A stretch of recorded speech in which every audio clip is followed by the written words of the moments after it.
Ready? Okay. Hi, everyone. My name is Ramki.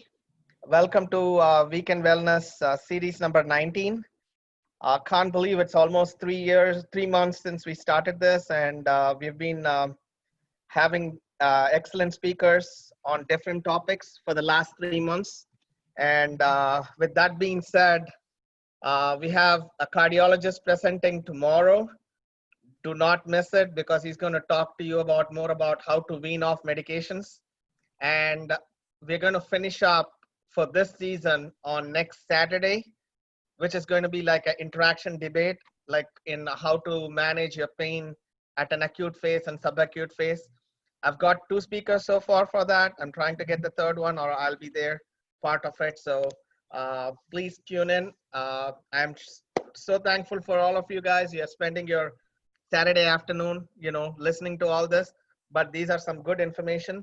Like always, I'll be posting this on Facebook under Weekend Wellness and also on my website. So people who don't have Facebook access, they can look at my website at rvaphysicaltherapy.com under About Us and Community Wellness Program. Today's topic is blood cancers and stem cell transplant, why you and I should care by Lathika, a good friend of mine, and she has her PhD. She's a RN. So Lathika, you can go ahead and get started. All right, sounds good. Thanks, Ramki. Again, thank you all for being here. It is not one of those common wellness topics, so I hope I make your Saturday afternoon worthwhile in kind of raising some awareness about blood cancers and stem cell transplants. So let's get started.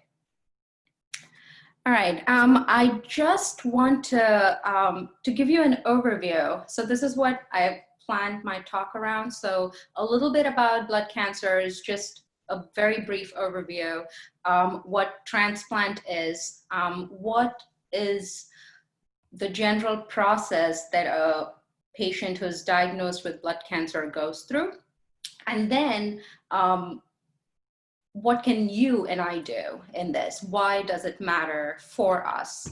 And what's our role in this? So that's how it's gonna kind of move on. So to start off with, again, we all know what blood is. It's something that's in our body, extremely important for our survival, right? We need blood to live. Multiple important functions that blood does, but four main components that it has. We have the red blood cells, the white blood cells, the platelets and plasma. And our red blood cells, one of the most primary functions is to carry oxygen, move around nutrients a little bit, but that oxygenation, deoxygenation process, that's what your red blood cells do. And that kind of accounts to almost about 43 to 45% of what blood is, right? So RBCs, a huge component of it. Then you have your white blood cells, which are your kind of the fighters in our blood, right? So they fight infections, they identify things that are there that don't belong to our body, that are foreign, and they keep us healthy and keep that balance. And then you have platelets, which basically prevents you from bleeding, right? It helps that clotting process. So if you have a cut, you have a bleed somewhere, how does the body know that, okay, you need to stop, we need to control this and clot, right? So that's what your platelets do. I mentioned that the RBCs, they are about the 43, 45%. Your white blood count and your platelets together actually constitute only 1%. So they're fairly small as far as the percentage goes, but they have a very important role to play in our body. And then you have the plasma, which is like the liquid component. It carries your fat, your sugars with the carbohydrates, nutrients, all of those things. So these are the four main things that we are talking about when it comes to blood. Now, just by listening to that piece, it tells you that it does a lot of important functions for our survival, right? For us to live healthy. So that's the purpose of this information. So moving on to, we mentioned how important blood is, but where does this all originate?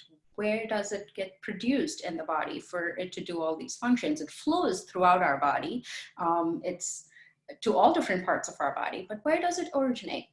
So that's where bone marrow comes into place. Okay, so again, I'm introducing terms here so that as we move forward, it kind of makes sense to us. So bone marrow, so these are, they primarily reside or are present in our bones, right? They're very spongy material, they're tough but kind of spongy from the inside. And this is where we have our blood forming stem cells. So these, are you guys able to hear me right?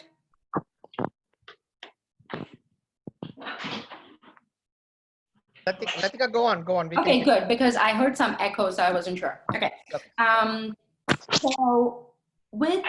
So in the bone marrow is where you have these blood-forming stem cells that are produced, and they move from an immature phase to a mature phase, and they form different kinds of cells within that. So on the right side, you see that little kind of image here. So you have a yellow marrow in the bone, and then you have the red marrow. So when it comes to the process of blood cell formation and the regeneration of the blood components, it's usually the red marrow that plays a major role. Just something to be aware of.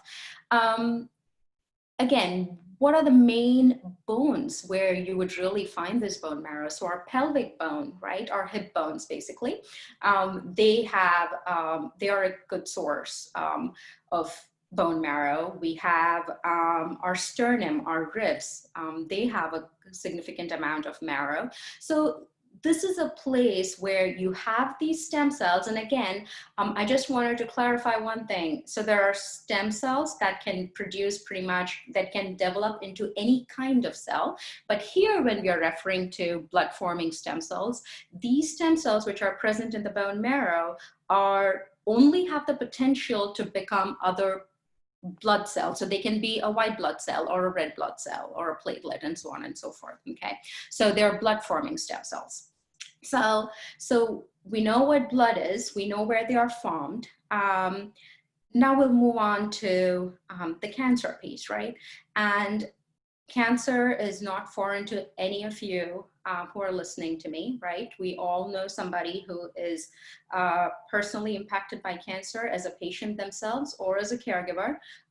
It could be family, friend, a colleague, anybody. We all know somebody who has been diagnosed with cancer, unfortunately.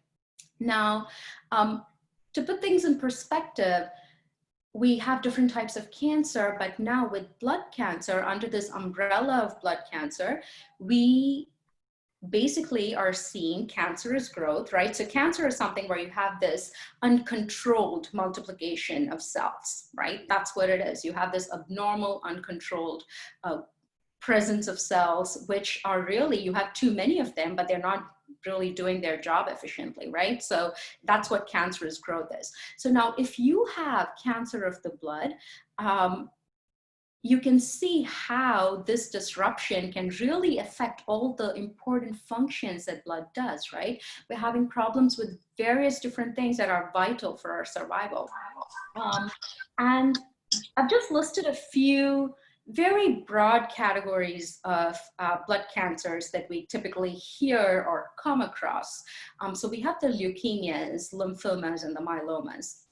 Leukemias are those where the cancer primarily is in the bone marrow and the blood, and you see an excessive number of cells in the blood of a certain type of blood cell. You have and there are different types again. So there are different categories, but again, broadly, we would call them as leukemia. There are lymphomas, which they develop in the lymphatic system. So like we have the circulatory system, we have the blood flow throughout our body, we also have a lymphatic system, which plays an important role with our immune system, right? So this is a place like our spleen, our lymph nodes, all of these are part of the lymphatic system, which helps kind of filter the toxic products, right? And the things that are not or are considered foreign in our body. So that's our mechanism of kind of keeping us healthy. So that's our lymphatic system. So if there are problems or cancerous growths within the lymphatic system in that area, then that would lead to lymphomas. And then you have myelomas. These are basically cancers of the plasma cell. Which again is a type of the white blood cell, so it fights infections. But the most important role of a plasma cell is these are the cells that produce antibodies in our body, okay? So there can be, they can be cancers of these plasma cell, right? So again, this is a very, very broad categorization of the different types of blood cancers, but those are the ones that you'll typically hear, the acute myeloid leukemia and the CMLs, the Hodgkin's lymphoma and the non-Hodgkin's lymphoma, multiple myeloma. So these are the different names one might come across, but they all still fall under the umbrella of blood cancers. Okay, so we know blood, we know the problem when we have blood cancer. So as a patient, when a person is told that, okay, we have a diagnosis of XYZ, right? What's next? What happens to them? What are their options, right? So for a lot of these cancer, and these terms may not be completely unfamiliar to us, right? We hear, oh, people get chemotherapy, people get radiation when they have cancers. And again, this is very cancer specific, right? For some cancers, maybe in the neck or in the breast or other cancers that are more localized, you could do like a surgery and then the tumor part is removed. Radiation can be given to kill those cancer cells in a localized way, right? Chemotherapy, what is chemotherapy? It is nothing but a drug, right?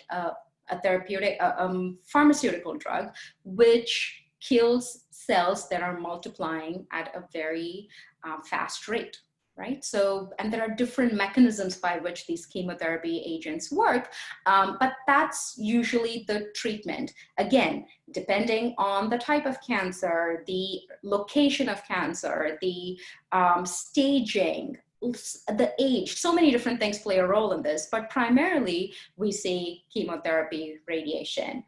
Those are your two main, and surgery. These are the combination of three that one might see with cancers. Now, what happens with blood cancer, right? So with blood cancer, you're diagnosed, how almost majority of them do get chemotherapy. Because if you think of blood cancer, again, it's something that is circulating throughout your body. It's not localized to a region, right? So chemotherapy is usually the way to go for these patients. And then some of them, I wouldn't say some of them, there are certain treatment protocols where there's radiation as a part of it, and it's called total body radiation, TBI, so wherein the entire body is given radiation at specific doses. So this patient gets whatever is planned by their physician, their oncologist, right? Their hematologist. Okay, I'm getting this kind of chemotherapy. This is a kind of radiation. Then what happens, right? So the purpose of these chemotherapy and radiation is to bring them to a level where the cancer cells are kind of removed, right? That's what we call in remission, right? So there is no detectable amount of cancer cells left in the body, okay? So that's remission. In blood cancers, just because of the nature of it, the most ideal, again, I want to be very clear here, these treatment regimens differ for every single patient. It's very patient specific. Age, diagnosis, and all the other criteria that I mentioned before do apply. So it's not a blanket statement, but it is very patient specific. But a lot of these patients will move on to something called a bone marrow transplant.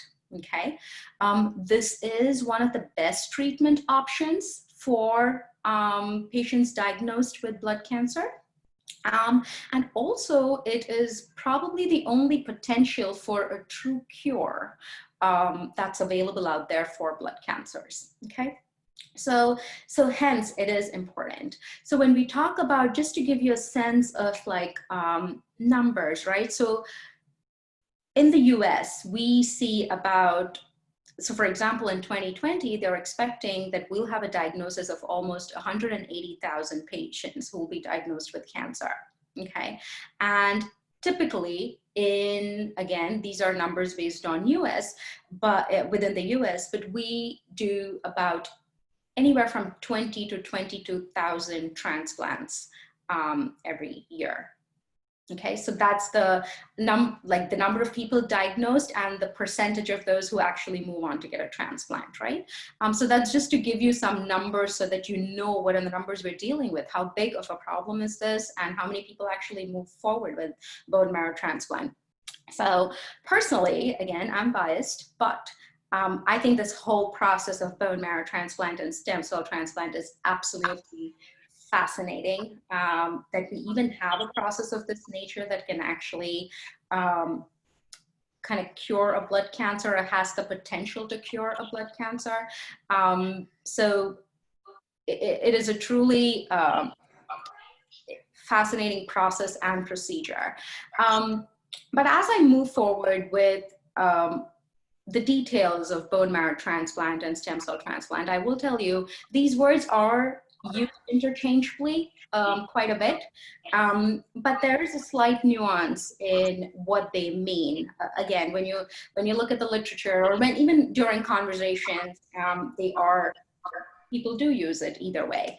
But the difference is, bone marrow transplant is when you have cells that you're taking from the bone marrow, versus a stem cell transplant is when you're taking cells, again, stem cells, but that they are in the bloodstream. So let me back up a little bit. I mentioned that these blood-forming stem cells are located primarily in our bone marrow, right? That spongy part of our bone. That's where majority of them are, right? So almost 90% of the stem cells are there. But there is this few percentage that that are present when it is in the peripheral blood. It's called as a stem cell, and when it is from the bone marrow itself, it is called a bone marrow transplant. So that's the kind of nuance between the two terms. But that is the process that one would move on to. That's the next step after your chemo and radiation that one will move on to. So let me tell you a little bit about what do we mean by this transplant? What are we doing, right?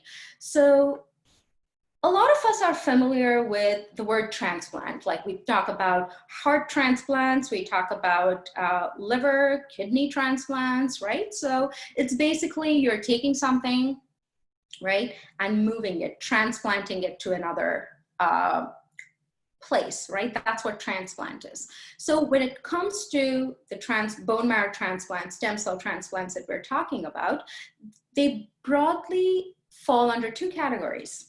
One is autologous, wherein, so if there is a patient who's diagnosed with blood cancer, right, their own stem cells are taken, okay, they are treated, and then they are given back to the patient, right? So your own cells are coming back to you. So that is an auto transplant, okay? So, and the other one is the allogeneic transplant. So allo meaning from another person, that's what allo means, it's different. And that is from another donor, okay? So you're getting it from another individual. Okay, so those are your two main categories. You have the auto, and then you have the allo transplant. So what decides whether you get an auto or an allo transplant, right? So again, goes back to the diagnosis, the severity of the diagnosis, all of that decides what kind of transplant you get. There are a lot of diagnoses where an auto transplant or an autologous transplant, where you get your own stem cells back, is not an option. They wouldn't even consider that.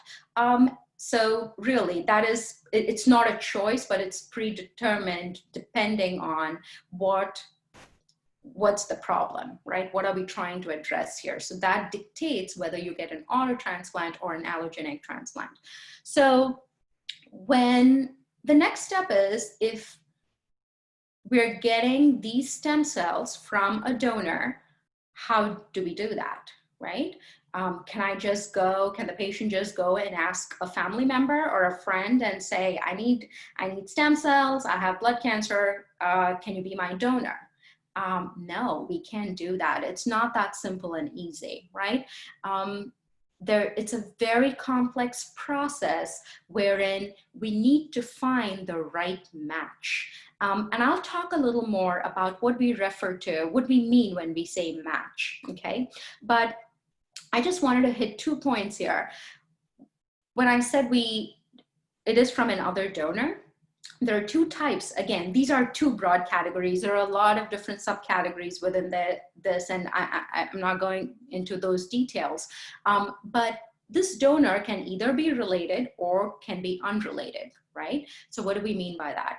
So when as a patient, if I go to my physician and I have a diagnosis, we have already gone through the whole chemotherapy, radiation therapy regimen, and now I'm at a phase where I'm in remission, meaning I don't have any more detectable levels of blood cancer cells in my body.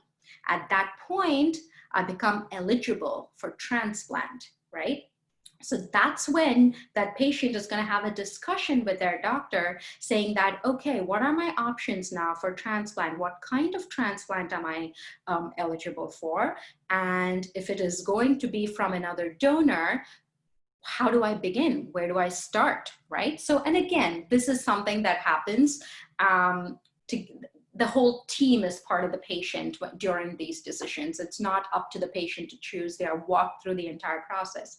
And they're given a lot of information and educational sessions before that decision is made. So again, if it's related, one option is you may potentially match with your siblings, right? Or your family members. So that would be related, right? But that is easier said than done. You don't always match with your siblings. There's about a 25% chance that you might have another sibling who might be a good match for you, meaning wherein genetically you and your sibling are in a situation where all of the markers that we're looking for are actually matching together, are equal, and therefore you can receive cells from them, stem cells from them. So the ratio is really less. It's not, you cannot assume that because you're related to this person, or you have a sister, brother, or a little extended family member, and if they test, they will match. That doesn't happen all the time. In fact, almost, I would say, I think at least 70% of transplants, allogeneic transplants, wherein you need it from another donor, actually have to move towards the route of an unrelated person, meaning I have to look for a donor somewhere other than my family. They usually match outside of their own family, okay? So that is the majority. Unrelated is the majority, okay? Unless there are situations where you have a twin, right? You will be quite identical genetically to that individual. So that might be a very good chance for them to be a donor. So in certain scenarios like that, yes, you have a higher chance. But for most part, unrelated is what's usually used as a donor. But they will go through the whole process. They'll see if there's anybody in the family that can match. That's where they'll begin. They start screening process. But if they don't find a good match, they will move out to see, okay, who's that unrelated member that we can find who can provide these stem cells to this patient with blood cancer. So those are the 2 different types. And let me touch a little bit about we've already spoken about a couple of things as far as a patient, what they would go through, right? The treatment and that point where you make that decision as to what kind of transplant you move towards. Once that happens, then the next phase begins, right? So now we need to find another individual, another donor who might potentially be a good match for me and can be a chance to, again, regain new stem cells and actually kind of cure my blood cancer and make me healthy again, right? So that process begins. So here on the slide, I mention it as one sentence or one bullet point: find a donor and stem cells collected. I wish it was that easy, right? It is a long process, just finding the donor and then getting the stem cells from them, right? Right? You have to, and again, we'll go into the process, but I just want you to understand the importance of that step. It's not as simple as it states there. Finding the donor is a challenge, and also getting cells from them, right? And actually getting it to the patient, right? So all these things are important. Now, for me personally, all of these things come into perspective when these patients get their stem cell transplant. So I have had the opportunity to be part of their big day when they get their stem cell, when they get donor stem cells. And it actually is given to the patient, so that we call it the transplant day. I have laughed with them, I have cried with them, I have sang happy birthday to them on their transplant day. But no matter what the situation is there in the room when they're getting their stem cell transplant, the one thing that I've always, and I've seen a lot of transplants in these past years, but the one thing that they always say is, oh my gosh, I can't thank that person enough who donated these cells to me. I don't even know who this person is, but this donor really gave me a chance to live. Always, always. That's one thing that I've noticed with patients, right? They always thank, because they understand that they're probably even having this chance to live because of the donor actually being willing to give those cells, right? So I think transplant day really brings everything together, all the process that that patient goes through and actually gets those cells. That's a very important milestone for a patient who's diagnosed with blood cancer and who proceeds to go to a bone marrow transplant. And then, of course, for the patient themselves, once they get those cells, the whole recovery process begins, wherein the donor cells, donors' healthy cells, now are part of the patient's body, and they start to grow back again and become healthy blood cells, right? Whether they are the RBCs or the white blood cells or the platelets that we mentioned. So that's where the recovery begins. So again, I hope this kind of gives you a sense of what a diagnosis of blood cancer is, and what it involves when we talk about treatment, just to bring them to remission, but also the whole transplant process, right? It's a journey, really, for the patient from start to the end. But none of that would happen if you don't find that donor who is willing to give those cells, especially with these allo patients. So I think that's the driving point in here. So I'm going to bring this back. So far I've mentioned about the patient's kind of side of things, right? That's what we're focused on. Now I want to kind of turn towards how does all of this matter to you and me, right? And we're going to talk about allo transplants because that's where we have a donor that's involved, right? In auto patients, they get their own cells back. So it's relatively straightforward. In allo transplants, they need that donor, and you and I can be that donor. So I think that's the most important thing to understand, that we all have a chance to be a donor, right? So that's why it's important to us. But I'm going to talk about how we go about doing that and what's the process like from a donor's perspective, right? So I did emphasize quite a bit on that it is a process as far as finding that donor, right?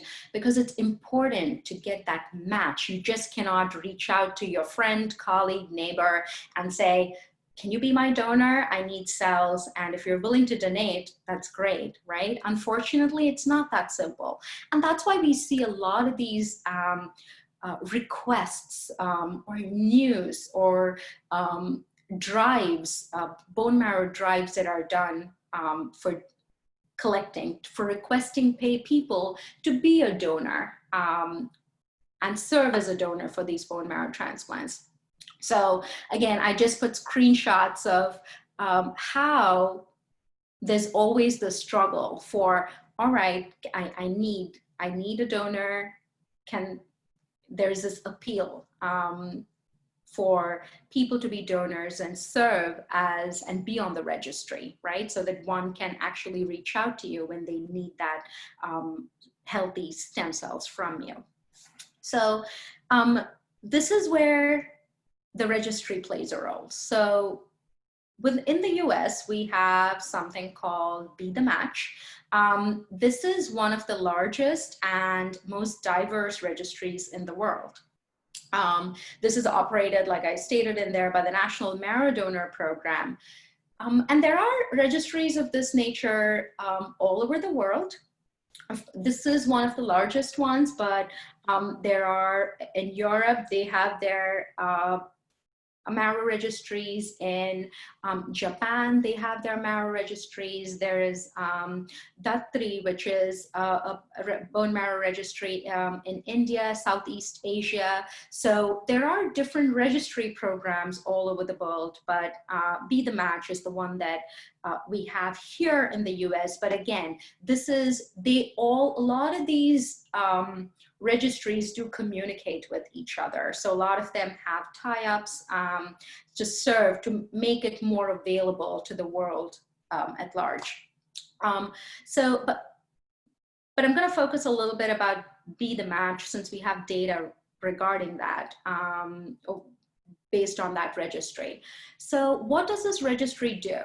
So it serves as a platform where donors are willing to register, right? So your name's on there. And when needed, that's the group that they reach out to see or screen to see if we can find a good match. Now, this is what I want to mention about that match piece, right? So finding the match is more complex than one would think. And the reason being, genetics is involved in that. There are a lot of genetic traits that are matched that need to be similar between the donor and the recipient, meaning the patient, for a transplant to be successful, for the good cells to kind of be part of that patient and grow new cells, right? So that's what we mean when to call it a successful transplant. Okay, the match needs to be good. Now, when we talk about match and genetic traits, what is the most important thing that we're looking for?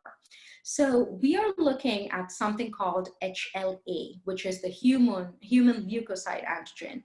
So these are basically protein markers, and there are different markers even in this category, but they are present on most of our cells. And this is what actually decides the HLA markers is what tells you what belongs to your body and what does not belong to your body, right? So it kind of can distinguish between foreign and self. So that's why these HLA antigens are important. Markers are important.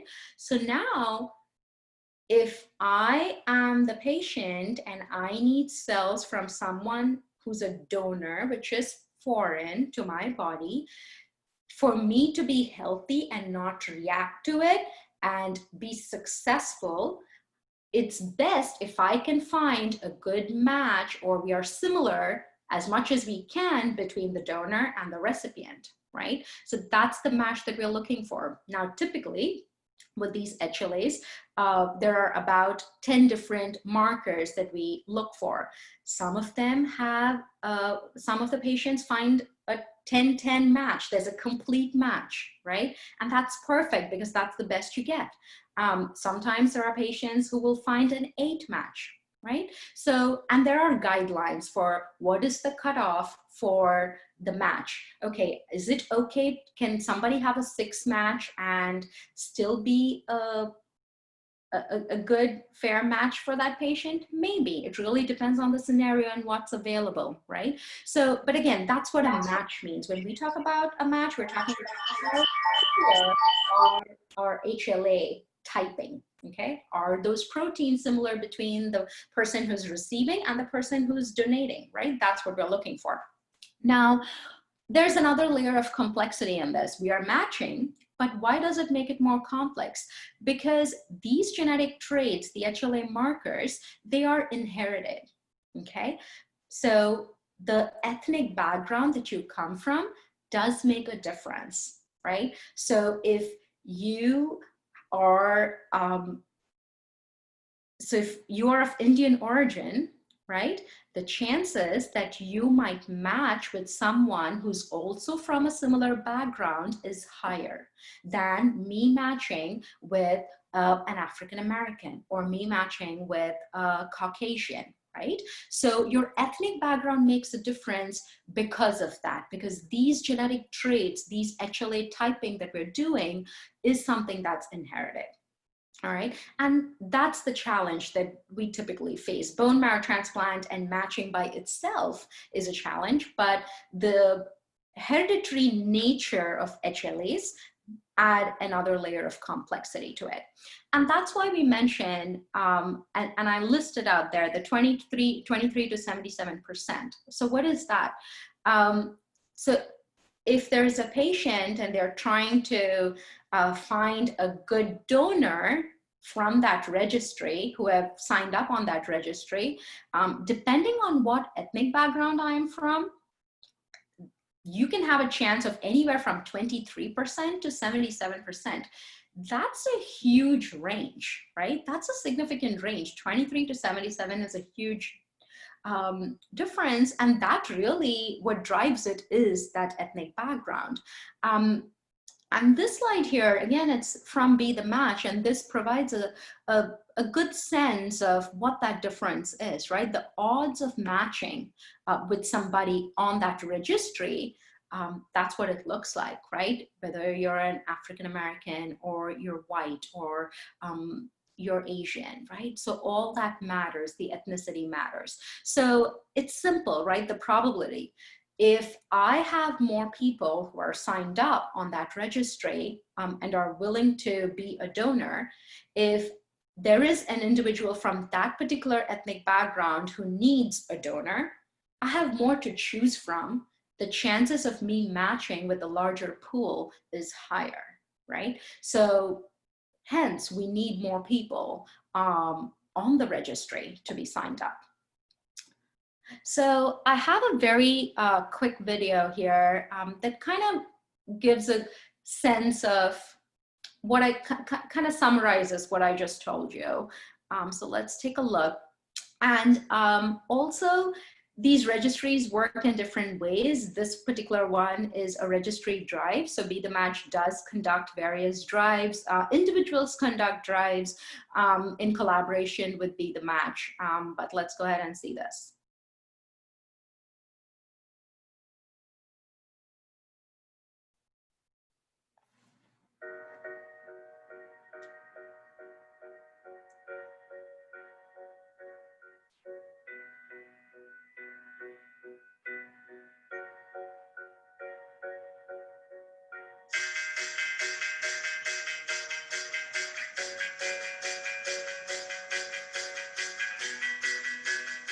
Go on, guys. Let's go.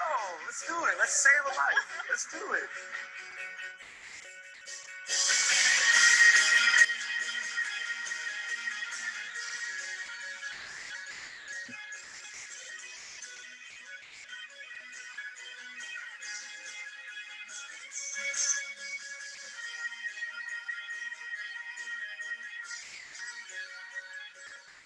far as considering joining the registry, I would tell anybody and everybody to register.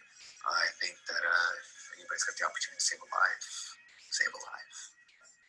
For me personally, I'm almost humbled by the fact that I was chosen to be a match. It's just surreal to know that I was actually able to save someone's life.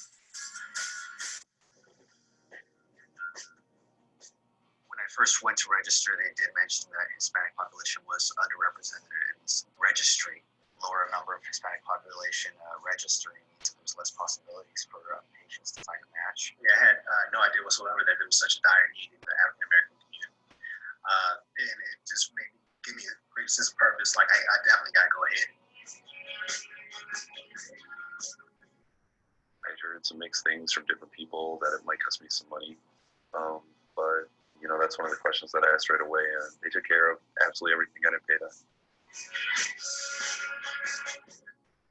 It was so easy, and you hear certain things like, oh, it's so painful, you might have side effects, and it wasn't anything like that. There's a bit of body ache, a bit of headache, but a couple of days after that, you're back to work. I mean, I was back to work the day after my donation.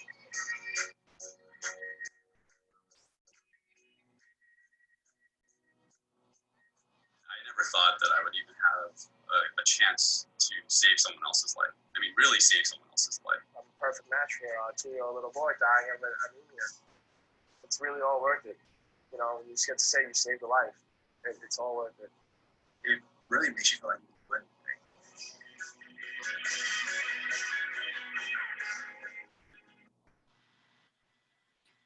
I hope that video kind of puts things into perspective as to what you and I can do, right? Our role in it. Because unless you have a background of what it is to have blood cancer and what are the process like, I think it's very hard to understand the significance of being that, or even being willing to be on the registry or thinking about it, right? But just a few more things that I wanted to touch on. So how does somebody get onto the registry? So you do register online. At the end of this PowerPoint, I do have a code. You can always go to Be the Match and join. So how the process works is it'll ask you for some basic health related questions that you would answer. And then they'll ask you if they can send you a swab kit. So it's basically like a Q-tip, and you swab your inside of the cheek. That's what gives the sample, and you send it back to Be the Match. They have the postage, all of that in it. You send it to Be the Match. So what basically happens there is they run your sample, and then they have it on the registry. So when you're on that registry, and it takes about a few weeks for you to officially be on the registry because it takes that time to process. But what that means is every time there is a scan done to search for a match for any patient, they will be screened against your information, your sample information that's there. That's how they know if you're a match or no, right? So that gets done. If you get matched, you move on to donating. Again, there are multiple processes that happen between the matching and the donation, and even if you get matched. So that's how it looks like. Now, a couple things to remember when it comes to registration. Typically, most of them, it said, I just wanted to clarify that point, it said 18 to 44. So age group is what they would recommend, but really you can be on the registry anywhere from 18 to 60 years of age. The difference being that after 45 and above, there is a $100 fee that you're paying to be on the registry. And the reason is, there is a lot of processing that goes on to putting a sample on the registry, and most of the donations that or most of the donors that are usually sought after when it comes to shortlisting the match are usually the younger donors. So they seem to have the best transplant match, best outcomes. So Be the Match as an organization is willing to obviously put that money, and they want to focus their funds in that age group. But 45 and beyond, yes, they still take, because there are, like, I have seen people who have matched with like ages 45 and above, but you do have that $100 fee that needs to be paid for that processing fee. So just something to keep in mind if any of you, or if you talk to people who are interested in joining the registry. So a lot of questions come up as far as, okay, we can get onto the registry, but what happens if I match? Like, is it complicated? Is it painful? Do I pay a lot of money? What is it? Once I sign up, am I obliged to go through the entire process? So there are different questions like that, and it's very normal. But there's also a lot of resources to walk everybody through that process. Do I have an option to say no? Yes, you do have an option to say no, even if you're on the registry, and if you're called to say that you are a match, at that point you can say no. Would I recommend doing that? No, because you've been found as a match, and that's probably a chance to help somebody out. But of course, due to whatever reason, if that's a no at that time, yes, you can withdraw from this at any time. I'm going to touch on a couple other things before I wrap up. One is to kind of give you a quick overview of what the process would be, right? Because this is where most of the questions arise as to the donation process if you're matched, right? And again, the ratio of actually someone being on the registry and going to the process of donation is about 1 in 400. So that's gives you a sense of how many people actually are called on to and can be a true match and will actually donate. But anyway, so there are two main things that I want to touch on as far as the donation process. One is when it comes to donation, there are two ways. First step is you can either do it through your blood, right? So just from stem cells from the donor, meaning if you've done a blood donation before, the process is very similar. So they'll put in IV, your cells are collected, the stems, it goes into an apheresis machine, your stem cells are separated and collected, and then the remaining parts of the amount of blood is given back to the patient, right? So that's how the donation takes place. That's all it is. It's not an invasive procedure. There's no surgery involved. And this is the type that happens in almost, I believe, 60 to 65% of the donors who are called to donate usually go the route of peripheral blood, meaning you put that IV in, and it's almost like an outpatient procedure. You come, give the cells, and you go. And then on the patient end, what happens is when the patient is ready to give get those cells, they're given a more intense chemotherapy. This is, again, after they get all the previous chemotherapies, to kind of pretty much wipe out anything that you have in the body that is blood forming cells. And then the new stem cells are given to the patient, so the donor stem cells. So that is one way, the IV method, where you have non-invasive procedure. Again, most of the donations are like this. The other one is from the bone marrow itself. So you have that 25% of donors who will be expected to give through bone marrow. And that decision really is based on what kind of cells, what is most beneficial to the patient. That's what determines whether it would be from the blood cells or from the blood or from the bone marrow. Now, if it's from the bone marrow, it is a little more invasive than the first way that I mentioned, but it is taken from your marrow directly. So usually the pelvic bone, you're given anesthesia, local anesthesia, and they take that bone marrow, right? It's saved and then given to the recipient. So this, again, is a little more invasive. There are pros and cons for both methods. People are usually a little more skeptical about the bone marrow method of removing the cells and donating. But again, usually the recovery is about 7 days to 2 weeks. So that's usually for the bone marrow. And from the blood itself, it takes a maximum of 7 days, but usually by 2 to 3 days, you're up and running again. But those are the two main ways. And the reason I touched on those two are they are the most important questions that come up. And I have this one last video, and this is the last slide that I have that goes over the donation process in a nice, succinct way. So let's listen to this, and then I'm happy to take any questions you may have.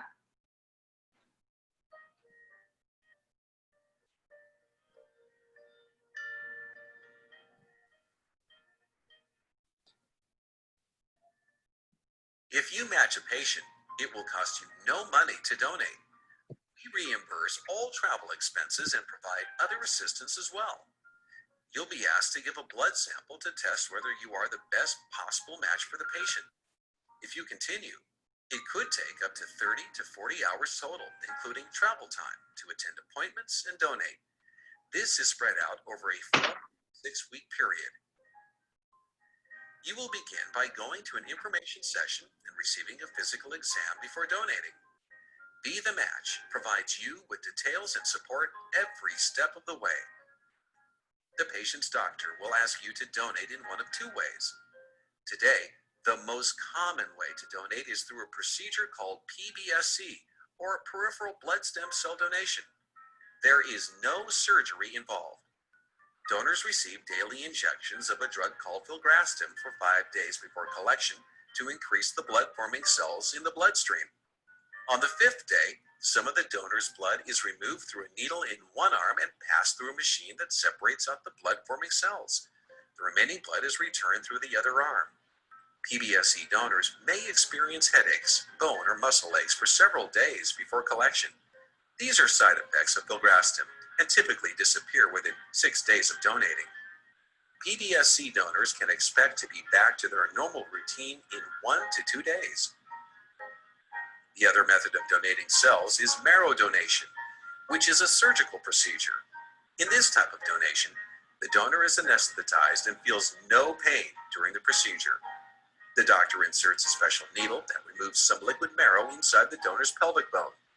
Because only 1 to 5% of a donor's marrow is taken, the donor's immune system stays strong.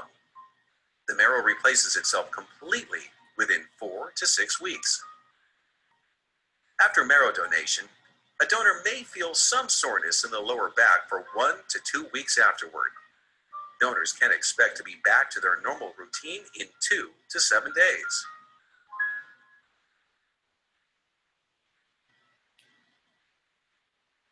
All right. Lathika, Yes. thank you so much. That was Thank you. excellent information. And actually, can you provide, yes, that's the slide I wanted. Okay. Yes. So perfect. Anyone who wants to join or be the match, so this is a good opportunity. I didn't think like Lathika will be saying this. We have like some of our friends have a past history of collecting, this information. So we all registered, long time back. So thanks once again for bringing this up. And I think one of our friends, Nagu, who is here, he can talk more on that.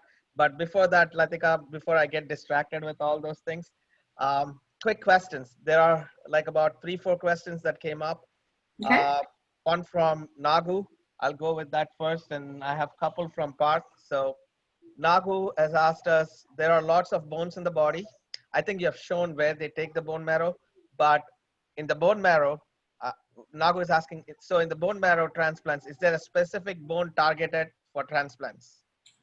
Yes, Nagu. So like I mentioned, the pelvic bone is usually the bone of choice where they will go to get that bone marrow. And that's because it's larger and is denser as far as the concentration of bone marrow.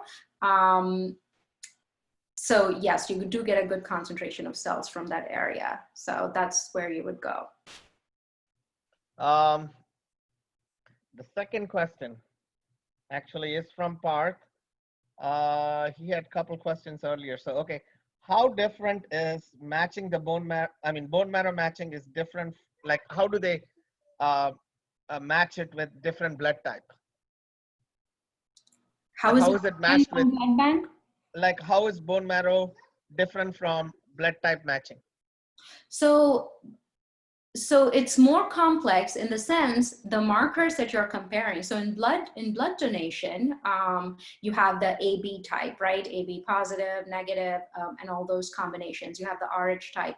So the concept is similar. So you're still matching against antigens that are present. So on the blood cell, they are usually carbohydrate. So there are sugar molecules on it that are matched against. But when it comes to bone marrow, you're really looking at the HLA, which is more diverse.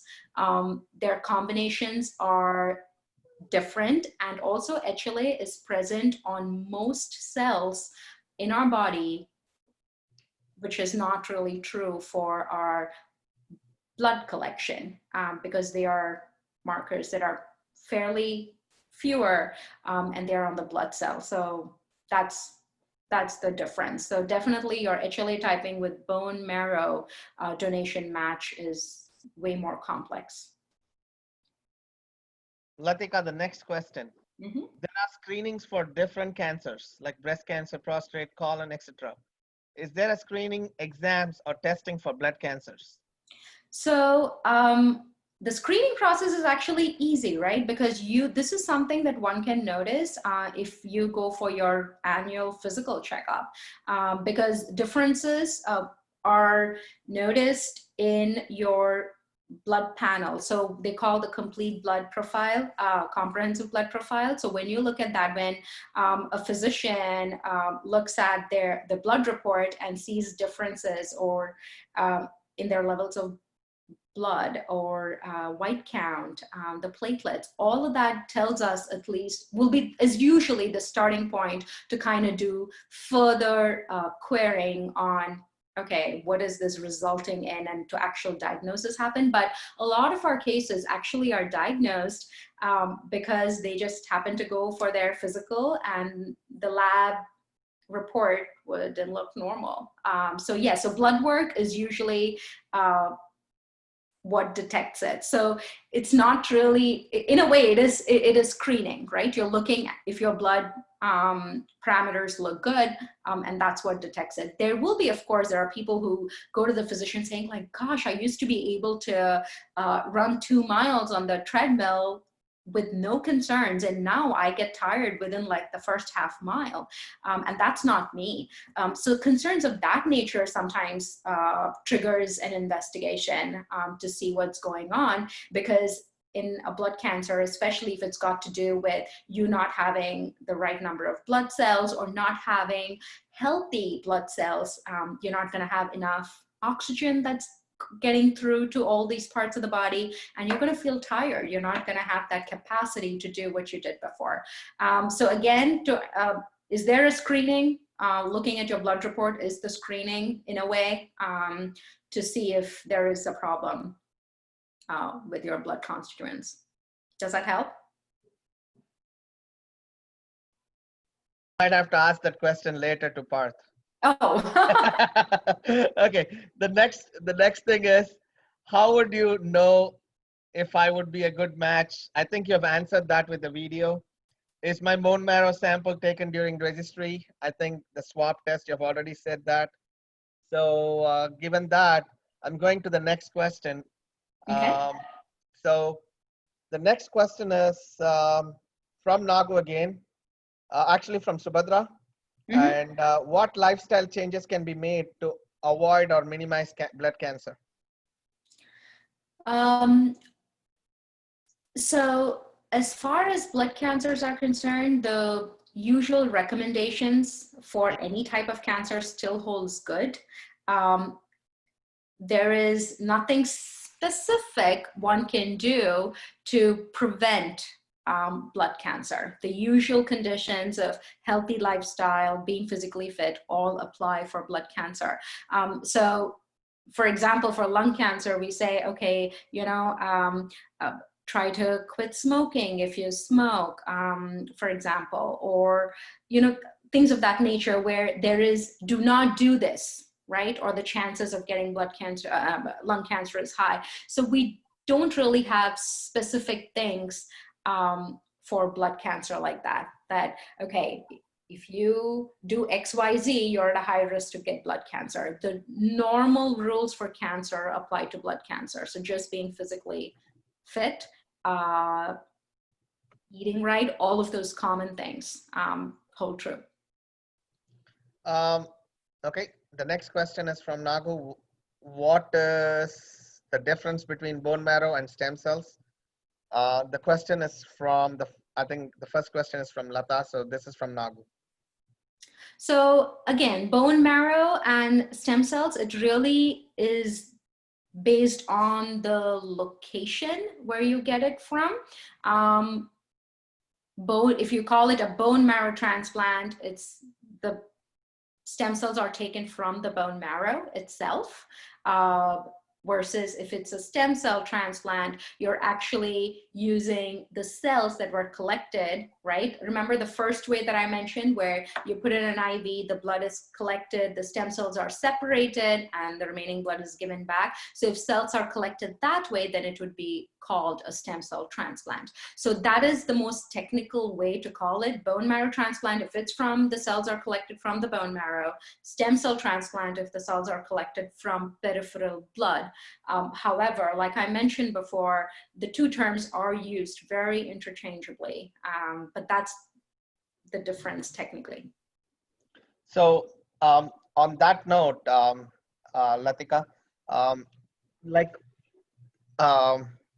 before I ask my question, I think one more question popped up. Okay. Is there any evidence that microwave or radiations like cell phones are agents of cancer? Does organic food better when compared to other food products? Any questions? I mean, any evidence on that? So personally, I haven't looked at literature when it comes to organic foods and blood cancers, but I do know that radiations do have, so prior radiations or higher doses of radiations in some form do have affected blood cancers. So that has been, so the reason I say that is, for example, there is evidence on that wherein there have been patients prior. So initially their first cancer was XYZ, right? And they got radiation related to that. And they have seen associations. I'm not sure if we can tell definitely that this caused this, but at least associations wherein if people have gotten excessive amounts of radiation for their primary cancer diagnosis and later on, they would have developed a type of blood cancer. So yes, so radiation in a way has shown some associations with incidence of blood cancer, but I'm not very familiar with literature out there with regards to foods and blood cancer. Okay. I think last couple questions, I'm going to say both the questions. It's from Parth, actually, once again. I think you need to talk to him. Don't ignore the gentleman. So should I discuss that report, his report, like this disease risk estimation with my PCP? And is blood cancer genetic? If my parents have it, will I have it? So first question, yes, if the report shows anything abnormal, the physician is going to talk to you about it. The PCP will have a conversation about it. There is no doubts. And is blood cancer genetic? There are, so in certain cancers, for example, some of the ones that we're very familiar with, like for breast cancer, there's BRCA, right? So presence of BRCA does have some hereditary influence on or it increases your chance of hereditary breast cancer. With blood cancers, though, there are the presence of certain genes that can make you more, that can put you at risk for blood cancer. But none of them are truly, well, I wouldn't say none of them, but there is no specific or a group of genes that have been identified that would say that blood cancer is hereditary. So it really depends on what those mutations were, what those genes were that actually could have caused that blood cancer, that were changed in that heme cell. So yeah, so it's not a clear-cut answer. There is a component of it that it could be hereditary, but it's not as clear as it is in some other cancers. I think he has one more question. I don't know where I missed it. I thought I got, okay. Oh, okay. So, all right, got it. Anyways, Okay. I'll stop with that. And then any other questions? Lathika, on that note, Yes. so what is your go on laser? I know, like, you know, laser, they always keep saying, like, you know, when I used to be like in back in like 20 years ago, say, for example, they said laser, there is a risk for skin cancer. What is your take on that? My take on laser therapy and blood cancers? Yeah, blood cancer, skin cancer, any type of cancer. I'm putting you on spotlight too. You are, I mean, in the sense, I'm not comfortable making a statement about it just because I haven't read enough literature about it. So I'm hesitant to comment on that. Okay, sounds good. Any other questions, guys? So with that being said, Lathika, you were really on Facebook Live, and a lot of people have asked different questions. And I think by this evening, you need to talk with Parth somehow and come to a conclusion, because he was the one who was really trying to ask all the questions. But all his questions were really relevant, so which is good. I hope it was helpful. Yeah, I know, hope right? it was helpful. I think his idea was to spread whatever was missed, so which is good. And with that being said, thank you so much for your time. It was very informative. And what we are planning, like tomorrow, Dr. Cliff Morris is presenting. Let me read the topic one more time. One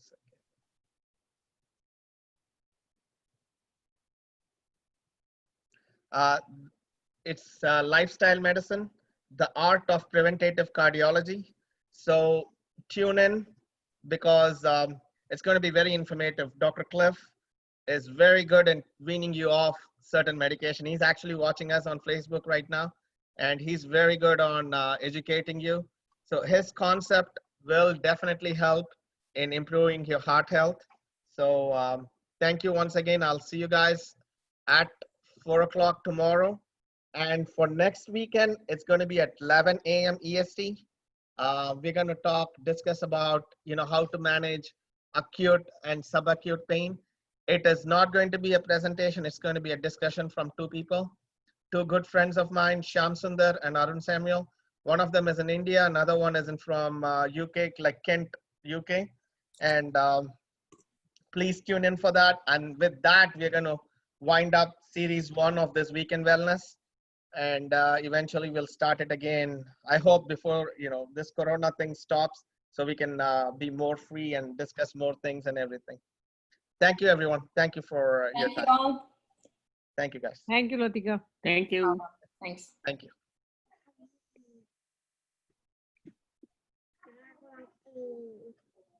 Now